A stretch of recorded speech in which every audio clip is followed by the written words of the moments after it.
ከዩኒቨርሲቲ ተመርቃችሁ ለምትወጡ ይጠቅማችኋል። ዩኒቨርሲቲ ቆይታ ከጨረሳችሁ በኋላ ብታውቋቸው ያልኳቸውን መሰረታዊና ጠቃሚ ምክሮች ከ3 ዓመት ቆይታዬ በመነሳት ቀጣዩ ትውልድ ቢያውቁትና ቢማሩት ያልኩትን ላጋራችሁ።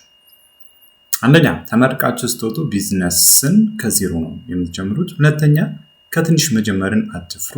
ሶስተኛ፣ አሁን ላይ ሀብታችሁ እውቀት ነው። ወደ ገንዘብ እንዴት መቀየር እንደምትችሉ መርምሩ። አራተኛ፣ ከማን ጋርና የት መስራት እንዳለባችሁ ጠንቅቃችሁ ማወቅ አለባችሁ። ይህ በጣም ወሳኝ ነገር ነው። ምክንያቱም ከማን ጋር እንደምትሰሩ ካላወቃችሁ፣ የት መስራት እንዳለባችሁ ካልወሰናችሁ በጣም ነው መሀል ላይ የምትጎዱት። አምስተኛ፣ ህይወትን ለማሸነፍ ትግል ላይ ናችሁ። ስድስተኛ፣ በራስ ተነሳሽነት ጥረት በሙሉ ተስፋ ለመለወጥ መትጋት አለባችሁ። ሰባተኛ፣ ትኩስ ኃይላችሁን ራሳችሁን መገንባት ላይ በደንብ ተጠቀሙበት።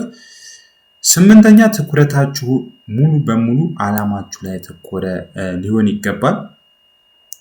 ዘጠነኛ፣ እንደ ጀማሪነታችሁ ከገንዘብ ይልቅ ልምዳችሁን እና ከሰዎች ጋር ያላችሁን እውቅና ማስፋት ይጠበቅባችኋል።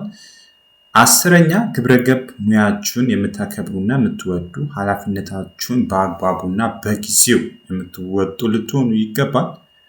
11ኛ፣ በዙሪያችሁ ብዙ ተፎካካሪዎች አለባችሁ። በተሽሎ ለመገኘት መጣር አለባችሁ።